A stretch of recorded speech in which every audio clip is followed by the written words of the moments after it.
2.22 YouTube channel classes, and on this channel we are going to start the full syllabus for APFC and EO which is being conducted by Union Public Service Commission. So Union Public Service Commission बड़े लंबे इंतज़ार के बाद employees provident fund commissioner का employees provident fund organisation का दो बड़े बड़े पोस्ट APFC जिसको असिस्टेंट प्रोविडेंट फंड कमिश्नर के नाम से जानते हैं एंड EO जिनको हम इन्फोर्समेंट ऑफिसर के नाम से जानते हैं. सो इन्फोर्समेंट ऑफिसर का 418 vacancies and assistant provident fund commissioner का 159 वैकेंसी. तो इनके सिलेबस के बारे में हम विस्तार से यहाँ पर चर्चा करेंगे. उससे पहले बताते चलें कि last date to apply for this UPSC EPFO recruitment 2023 is 17 March. So those who have not yet applied, please do apply if you are eligible. So इसमें वैकेंसी कितनी है? जो इन्फोर्समेंट ऑफिसर अकाउंट्स ऑफिसर का जो post है उसमें 418 है और जो APFC का पोस्ट है उसमें 159 है. ब्रेकडाउन यहाँ पर दिया हुआ है, आप इसको देख सकते हैं. ये जो EPFO है ये लेबर मिनिस्ट्री के अंदर आता है. लेबर मिनिस्ट्री का फुल नेम क्या है? Ministry of labour and employment, श्रम एवं रोजगार मंत्रालय. और श्रम एवं रोजगार मंत्रालय के अंदर EPFO आता है. आप EPFO का ये लेटर पैड देख सकते हैं. इस इधर भारत सरकार का ये अशोक स्तंभ एम्ब्लेम है और इधर ये EPFO का लोगो है. सो कोई डाउट नहीं होना चाहिए, गवर्नमेंट ऑफ इंडिया का पोस्ट है, UPSC कंडक्ट कर रही है और EPFO के दो बड़े बड़े पदों के लिए बम्पर वैकेंसी है. इसका लाभ हमें उठाना ही चाहिए. तो जब ministry of labour and employment की बातें करते हैं तो हम इसमें जान लेते हैं कि इस डिपार्टमेंट में कौन कौन से ऑर्गेनाइजेशन आते हैं. ये national board for workers education and development इसका नाम हुआ करता था. इसका नाम चेंज करके Dattopant Thengadi national board for workers education and development है. इसके बाद से CLC आते हैं, चीफ लेबर कमिश्नर का डिपार्टमेंट आता है. डायरेक्टरेट जनरल ऑफ एम्प्लॉयमेंट का आता है. Directorate general factory advice service and labour institute का आता है. Directorate general of mines safety का आता है. उसके बाद एम्प्लॉयज स्टेट इंश्योरेंस स्कीम दिया है, कॉरपोरेशन है ये. एम्प्लॉय स्टेट इंश्योरेंस स्कीम को चलाने के लिए ESIC है और एम्प्लॉयज़ प्रोविडेंट फंड को चलाने के लिए इनका EPFO है. ये बहुत बड़े बड़े ऑर्गेनाइजेशन हैं. ये दोनों ministry of labour and employment में आते हैं. उसके अलावा Indian labour archives, labour bureau, Pandit Deendayal national academy for social security, VV Giri national labour institute and central government industrial tribunal cum labour courts, ये सारे जो हैं एजेंसीज, ये सारे department ministry of labour and employment के अंदर आते हैं. सो अगर एग्ज़ाम में कोई क्वेश्चन आता है कि ये ऑर्गेनाइजेशन किस डिपार्टमेंट में आता है, आपको इतना पता होना चाहिए. हमारा पर्पस ये था आपको ये दिखाना कि MOL में ये सारे एजेंसीज आती हैं और उनमें से इस बार जो वैकेंसी निकली है वो एम्प्लॉयज़ प्रोविडेंट फंड ऑर्गेनाइजेशन में निकली है. ठीक है, इसका थोड़ा सा हायरार्की देख लेते हैं. क्या है कि एम्प्लॉयज़ प्रोविडेंट फंड ऑर्गेनाइजेशन जो है ये सेंट्रल बोर्ड ऑफ ट्रस्टी के द्वारा रन किया जाता है. सेंट्रल बोर्ड ऑफ ट्रस्टी के चेयरमैन जो होते हैं ये honourable union minister for labour and employment होते हैं. ठीक है, इसके नीचे एग्जीक्यूटिव कमेटी आती है और एग्जीक्यूटिव कमेटी के chairman from amongst the members of the CBT, जो सेंट्रल बोर्ड ऑफ ट्रस्टी के मेंबर्स हैं उन्हीं में से एक को एग्जीक्यूटिव कमेटी के चेयरमैन बना जाते हैं. और इनके नीचे सेंट्रल प्रोविडेंट फंड कमिश्नर होते हैं. सो यहाँ तक तो ये इलेक्टेड बॉडी है. ये सेंट्रल लेबर फंड कमिश्नर जो हैं ये इस डिपार्टमेंट के हैं. ये प्रोमोट होकर के यहाँ से जाते हैं. आपका सिलेक्शन जो हो रहा है ये APFC ये उनका फंक्शन के अनुसार ये इसका क्लासिफिकेशन किया गया है. और ये फंक्शन के अनुसार ये क्लासिफिकेशन है, बट सब जगह शुरू होता है एपीएफसी से। और एपीएफसी के नीचे जो है यहाँ पर इन्फोर्समेंट ऑफिसर है। सो एपीएफसी का ऐसे एपीएफसी, फिर आरपीएफसी 2, फिर आरपीएफसी 1, ऐसे करके इनका प्रमोशन होता है। जब ये स्टेट में होते हैं तो सबसे पहले असिस्टेंट प्रोविडेंट फंड कमिश्नर हो गए, इसके बाद सब regional provident fund commissioner grade 2 में आ जाते हैं, फिर regional provident fund commissioner grade 1 में आ जाते हैं। थोड़ा और क्लैरिटी से समझते हैं। इन्फोर्समेंट ऑफिसर का जो वैकेंसी है जो 418 है, इन्फोर्समेंट ऑफिसर यहाँ से शुरू होते हैं लेवल 8 से। लेवल 8 से इन्फोर्समेंट ऑफिसर शुरू होते हैं, और इनका अगर प्रमोशन होगा तो ये असिस्टेंट प्रोविडेंट फंड कमिश्नर बनेंगे। अदरवाइज दूसरा पोस्ट जो निकाला है वो असिस्टेंट प्रोविडेंट फंड कमिश्नर का यहाँ वाला है, इनका प्रमोशन फास्ट होगा, ये कमिश्नर तक जा सकते हैं। इनका प्रमोशन इनके पीछे पीछे होगा, इनकी संख्या ज़्यादा होती है, जैसा कि आपने देखा है 418 वैकेंसी है। तो ये इन्फोर्समेंट ईपीएफओ इन्फोर्समेंट ऑफिसर का प्रमोशन का ये चैनल है, ये ऐसे प्रमोशन। और सबसे बड़ी बारीकी की बात क्या है कि 4 साल बाद ऑटोमेटिकली ये लेवल 8 से लेवल 9 में अपग्रेड हो जाते हैं। Enforcement officers are upgraded in level 9 on successful completion of 4 years of regular service in level 8। So 4 year के बाद से प्रमोशन हो चाहे ना हो, लेवल 9 में ये अपग्रेड हो जाएंगे, ये सबसे अच्छी बात है। इनका जॉब प्रोफाइल क्या होता है? तो ईपीएफओ में बेसिकली जो जॉब प्रोफाइल होता है, the job profile of enforcement officer accounts officer includes various parameters such as to look after the work of enforcement, मतलब जो ये स्कीम है, इस स्कीम को किस तरीके से इम्प्लीमेंट किया जाए उसको इन्फोर्समेंट कहते हैं।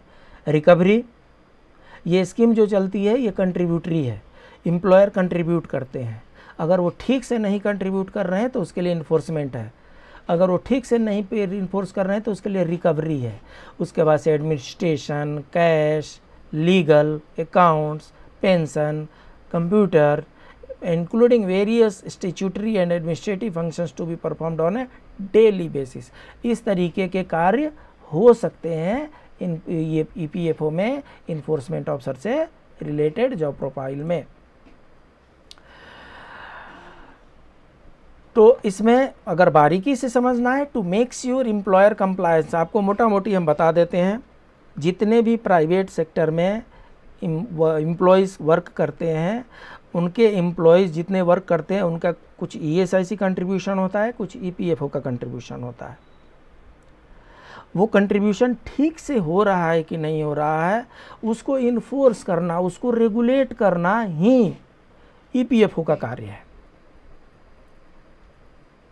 जो बेनिफिशरी हैं उनको बेनिफिट मिल रहा है कि नहीं मिल रहा है, ये भी इनका जॉब प्रोफाइल है। सो उन्हीं को यहाँ पर मोटा मोटी 9 पॉइंट में समझाया गया है। अब इसका स्कीम, थोड़ा आपका जो एग्ज़ाम है, एग्ज़ाम का स्कीम समझ लेते हैं। इसमें क्या होगा, इसमें 2 स्टेप हैं। एक तो रिक्रूटमेंट टेस्ट होगा जो पेन एंड पेपर बेस्ड होगा। कहने का मतलब कि यूपीएससी ओएमआर शीट देगी और क्वेश्चन पेपर देगी। जनरली वो लोग ब्लैक बॉल पेन की डिमांड करते हैं, ब्लैक बॉल पेन लेकर के जाना होता है और वो ओएमआर शीट को फिल करना होता है। तो ये रिक्रूटमेंट टेस्ट है। और रिक्रूटमेंट टेस्ट में से जो स्क्रीन जो जिनको स्क्रीन किया जाएगा उनको इंटरव्यू के लिए बुलाया जाएगा। सबको तो इंटरव्यू के लिए बुलाया नहीं जा सकता। The UPSC EPFO recruitment test will be pen and paper based MCQ and the candidates who qualify recruitment test will be eligible for the interview round। जो रिक्रूटमेंट टेस्ट में एलिजिबल होंगे, क्वालिफाई करेंगे, क्वालिफाइंग मार्क्स दिया हुआ है, जो qualifying करेंगे उन्हीं लोगों को इंटरव्यू के लिए बुलाया जाएगा। The final selection of a candidate will be based on the marks obtained in recruitment test and interview. So final merit list जो बनेगी वो आपका रिक्रूटमेंट टेस्ट में कितना मार्क्स आया था प्लस इंटरव्यू में आपने कितना फेस किया है। सो जो रिक्रूटमेंट टेस्ट है वो 300 मार्क्स का है जो इंटरव्यू है वो 100 मार्क्स का है। वेटेज क्या है? रिक्रूटमेंट टेस्ट का वेटेज 75% रहेगा, इंटरव्यू का वेटेज 25% रहेगा। कहने का मतलब ये है कि अगर इंटरव्यू में कम मार्क्स आ गए और रिक्रूटमेंट टेस्ट में अच्छा मार्क आया हुआ है, अपर लेवल में मार्क्स आए हुए हैं, तब भी सिलेक्शन के चांसेस ब्राइट हैं। जिनका रिक्रूटमेंट टेस्ट में परफॉर्मेंस थोड़ा बीच बीच वाला है, उनको इंटरव्यू के लिए अधिक मेहनत करने की ज़रूरत पड़ेगी। जो रिक्रूटमेंट टेस्ट होगा वो 2 घंटे के होंगे, 2 आवर्स के होंगे। All questions will carry equal marks. The test generally क्या करते हैं वो लोग, 300 का मार्क है, अगर क्वेश्चन मार्क्स है तो 120 क्वेश्चन दे सकते हैं और अकॉर्डिंगली उसको 2.25 मार्क्स करके उसको मल्टीप्लाई करते हैं। The test will be objective type question with multiple choice answers, so MCQ होगा। The medium of test will be Hindi and English. बहुत अच्छी बात है, जहाँ कहीं भी हिंदी में नहीं समझ में आ रहा है इंग्लिश वाला देख लीजिएगा क्वेश्चन, और जहाँ कहीं भी इंग्लिश वाले में टफ लग रहा है हिंदी वाले में देख लीजिएगा। कहीं कहीं ये भी काम कर जाता है आंसर देते समय। There will be penalty for wrong answer. So यहाँ पर क्या है, तुक्केबाजी नहीं चलेगी। अगर आप टू द पॉइंट आंसर जानते हैं और अगर आपकी जो probability of answer correctness is more than 75%, then you should attempt. और अगर प्रोबेबिलिटी आपकी 50% से कम है, छोड़ देना उसको अच्छा होगा, क्योंकि आपका अगर 3 क्वेश्चन गलत हो गया तो एक सही आंसर के बराबर का मार्क्स लेके गायब हो जाएगा, उड़ जाएगा, आपका किए कराए पर पानी फेर देगा। इसलिए निगेटिव मार्किंग से बचना है। If no answer is marked for any question there will be no penalty. So खाली छोड़ दीजिए, कोई प्रॉब्लम नहीं है, लेकिन गलत कर दिए पेनल्टी लगेगा। The interview stage in this exam involves minimum qualifying marks.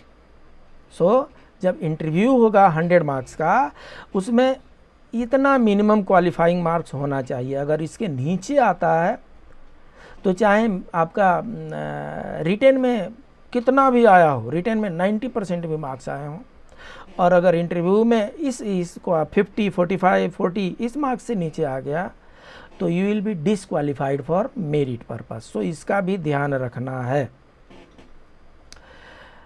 सो उसी को यहाँ पर दिया हुआ है। सो सिलेबस क्या है इसका? बेसिकली जो इसका सिलेबस है, जनरल इंग्लिश को इसने कवर किया है।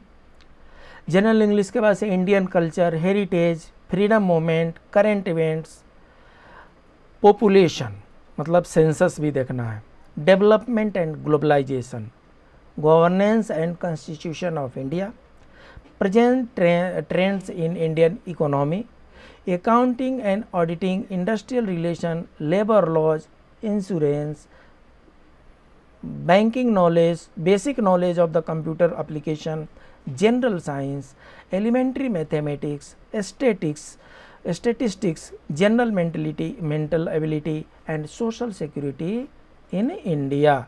सो ये आपके मेजर सब्जेक्ट्स हो गए। इसमें से हम आपको बताते चलें, जनरल इंग्लिश का के बहुत से क्लासेज हमने अपलोड कर रखा है अपने यूट्यूब चैनल पर SGKG 2.22 पर। मैं ग्रुप में वो लिंक डालता रहूँगा, वहाँ से आप वहाँ उसको उतनी तैयारी करते रहिए। फिर आगे हम जैसे जैसे टाइम मिलता जाएगा जनरल इंग्लिश में हम और भी क्लासेस ऐड करते जाएंगे। उसके बाद से governance and constitution of India, इसके पूरे क्लासेस हमने SGKG स्टडीज़ यूट्यूब चैनल पर डाल रखे हैं। उसके लिंक भी हम शेयर कर देंगे ग्रुप में, और जिनको ग्रुप ज्वाइन करना है उस लिंक भी हम, ग्रुप ज्वाइन करने का लिंक भी हम इसमें हम डाल देंगे।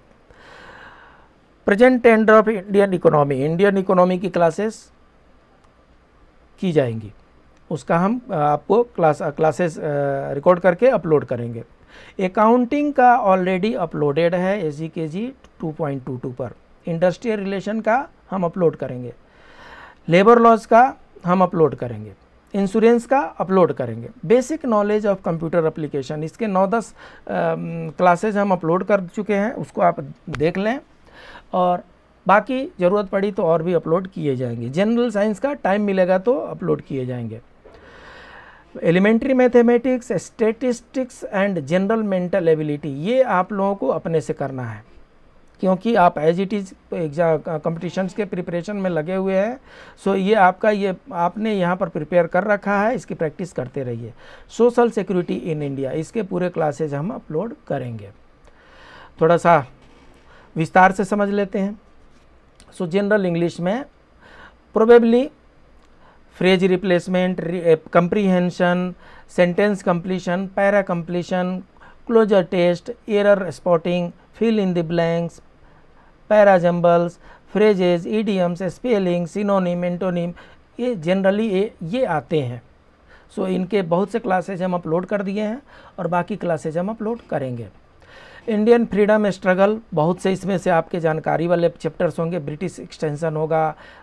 सो कहने का मतलब कि ओल्ड हिस्ट्री इसमें नहीं है, इंडियन फ्रीडम स्ट्रगल जी ही है, ओल्ड हिस्ट्री इसमें नहीं है।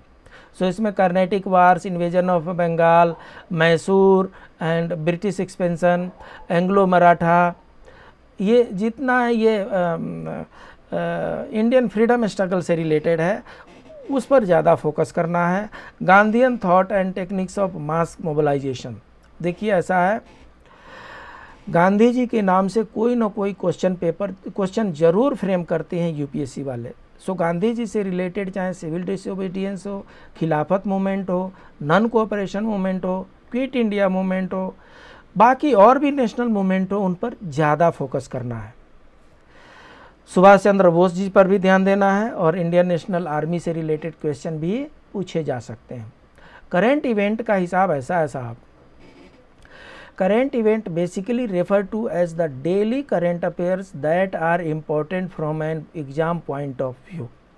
सो कहने का मतलब कि यहाँ पर सागर है, ये अनंत सागर है, इसलिए करेंट अफेयर का आप कभी भी पोस्टपोन मत कीजिए। डेली आधे घंटे चाहे 1 घंटे का आप अपना फिक्स कर लीजिए टाइमिंग, और उतना आपको करना है, उतने देर तक डेली आप करेंट अफेयर का प्रैक्टिस करना है। चाहे प्रतियोगिता दर्पण से करें, चाहे किसी और बुक से करें, आपको करेंट अफेयर्स का, करंट इवेंट्स का, करंट अफेयर्स का प्रैक्टिस करना है। इसके बाद से इंडियन पॉलिटी एंड इकोनॉमी की बात है। इंडियन पॉलिटी के मैक्सिमम क्लासेज हम अपलोड कर चुके हैं दोनों चैनल पर, हमारे दोनों चैनल पर इंडियन इकोनॉमी के पॉलिटी के मैक्सिमम क्लासेज हमने अपलोड कर रखे हैं। अगर कुछ ज़रूरत पड़ी तो और भी अपलोड किए जाएंगे, इनको आप ज़रूर देख लें। इंडियन इकोनॉमी की क्लासेस शुरू की जाएंगी और 1 बाय 1 हम इंडियन इकोनॉमी की क्लासेस इस पर फोकस करके अपलोड करेंगे। इसके बाद से अकाउंटिंग प्रिंसिपल के मैक्सिमम क्लासेज हम अपलोड कर चुके हैं, फिर भी कहीं ज़रूरत पड़ेगी तो और भी हम अपलोड करेंगे। उसके बाद से लेबर लॉज के सारे क्लासेस मुझे अपलोड करने हैं, टाइम टू टाइम हम अपलोड करते जाएंगे। आप उसको ध्यान से उसका 2 बार 3 बार उस वीडियो को देखते जाइएगा। इंडस्ट्रियल रिलेशन से सारे जितने भी क्लासेस हैं हम अपलोड करेंगे। फिजिक्स, केमिस्ट्री, बायोलॉजी, ये आपको जीके के बुक से पढ़ना है, जहाँ जहाँ मुझे मौका मिलेगा और जैसे जैसे मुझे टाइम मिलेगा इसमें से हम कुछ क्लासेस करेंगे। पूरे क्लासेज हम शायद ना कर पाएँ, इसलिए ये आपको अपने लेवल से प्रिपेयर करना है। कंप्यूटर से रिलेटेड क्लासेज हमने अपलोड कर रखे हैं और एडिशनल क्लासेस अपलोड किए जाएंगे। मैथमेटिक्स से रिलेटेड ये जनरल है चीज़ें हैं और ये आपके हर कंपटीशन में आते हैं, इनको ध्यान रखना है। जनरल मेंटल एबिलिटी का है, ये भी लगभग सारे कंपटीशन में आते हैं, इनको भी आपको ध्यान रखना है। जब सोशल सिक्योरिटी हम पढ़ेंगे तो what is social security, history of social security in India, social security provisions in constitution, इन सारे चीज़ों को, directive principle of state policies, इन सब का हम अध्ययन 1 बाय 1 करेंगे। इसके अलावा मेजर प्रोविजंस है, मेजर एक्ट्स हैं। ESIC एक्ट 1948, ESI एक्ट 1948, इसके क्लासेज अपलोड किए जाएंगे। Employees provident fund act 1952 classes upload किए जाएंगे। वर्कमैन कंपेंसेशन एक्ट रिलेवेंस कम रह जाता है, फिर भी इसके क्लासेज अपलोड किए जाएंगे। मैटरनिटी बेनिफिट क्लासेज अपलोड किए जाएंगे। Payment of gratuity act classes upload किए जाएंगे। सोशल सिक्योरिटी इन इंडिया से रिलेटेड जितने इशू हैं सबके classes in due course of action upload किए जाएंगे। ज़रूरत है कि आप कंटिन्यूटी के साथ उसके पीछे पड़े रहें। तो इस तरीके से आपने देखा कि एक एक करके जितना इसका सिलेबस हो सकता है सारे सिलेबस को हम कवर करने जा रहे हैं। हमारे 2 चैनल हैं, एक SGKG स्टडीज़ है जिन पर नए वाले वीडियो हम अपलोड करते जाएंगे, और कुछ पहले से वीडियो पुराने वाले चैनल पर अवेलेबल हैं, जनरल इंग्लिश के, RTI के, पॉलिटी के, अकाउंटेंसी के, और कुछ और भी बहुत से सिलेबस इस पर कवर करके, और हमने ये पुराना वाला चैनल SGKG 2.22 पर हमने डाल रखे हैं। आप टाइम निकालिए और इन दोनों चैनल को सब्सक्राइब करने के साथ साथ नोटिफिकेशन दबा कर रखिए। नोटिफिकेशन दबाने से क्या होता है, जैसे हम कोई वीडियो अपलोड करेंगे इंस्टेंटली आपको मैसेज चला जाएगा और आप उसको व्यू कर सकते हैं। जितने सीरियस और सिंसियर कैंडिडेट्स हैं कभी भी अपने स्टडी को पोस्टपोन नहीं करेंगे। आज की स्टडी आज ही करना है, आज की स्टडी कल के लिए, कल की स्टडी परसों के लिए पोस्टपोन नहीं करना है। मैं आपको अगले वीडियो में बताऊंगा जितने कैंडिडेट अप्लाई करते हैं उसके hardly 10% candidate sincerely serious candidates होते हैं। सो कंपटीशन जो है, कंपटीशन आउट ऑफ दैट 10% है। ये पास होने वाला कंपटीशन नहीं है, मेरिट लिस्ट में आने वाला है। इसमें बेस्टम बेस्ट वालों का ही काम है। तो आपको बेस्टम बेस्ट बनना है, बेस्ट आउट ऑफ बेस्ट। ये परफॉर्मेंस के द्वारा ही कर सकते हैं। इसलिए लगे रहें, मन लगा के लगे रहें, कंटिन्यूटी के साथ लगे रहें। कोई भी काम मुश्किल नहीं है अगर आप उसके पीछे पड़ जाए। ये बहुत अच्छी अपॉर्चुनिटी है। 418 एंड 159 लगभग 600-700 सीट्स हैं, और इतने सीट्स मुझे लगता है सिलेक्शन के लिए एडिक्वेट हैं, और इसका एग्ज़ाम इसी साल होगा। सो इसलिए इसके पीछे पड़ जाइए, इसकी पूरी तैयारी में पीछे पड़ जाइए। जितना मेरे से होगा मैं आपका सहयोग करूंगा। मैं भी आप में से एक हूं, जितना मुझसे सहयोग हो सकता है मैं उतना आपको सहयोग करूंगा। बाकी सारे मेहनत आपको करना है। आप कंसंट्रेटेड लाइफ लॉन्ग 2-2, 4-4 घंटा मेहनत करने से अच्छा है कि सीरियसली 3 महीने, 4 महीने, 5 महीने, 6 महीने तक जितना आपके पास टाइम है सारा काम लेफ़्ट राइट छोड़ करके इसके पीछे पड़ जाइए, और ये इसमें से आप सिक्योर कीजिए। मेरिट लिस्ट में आपका नाम आना चाहिए। EPFO ऑर्गेनाइजेशन में मेरे बहुत से दोस्त हैं, मैं जानता हूँ, उनका सोशल रिकॉग्निशन बहुत हाई है, समाज में उनकी बहुत प्रतिष्ठा है, और उनका work of nature of work भी बहुत अच्छा है। समाज को सेवा करना है, ये सोशल सर्विस है, सामाजिक सेवा करना है, और तनख्वाह तो गवर्नमेंट दे ही देती है। तो इसलिए लग जाइए मन से। फिर मिलते हैं अगले क्लास में, तब तक के लिए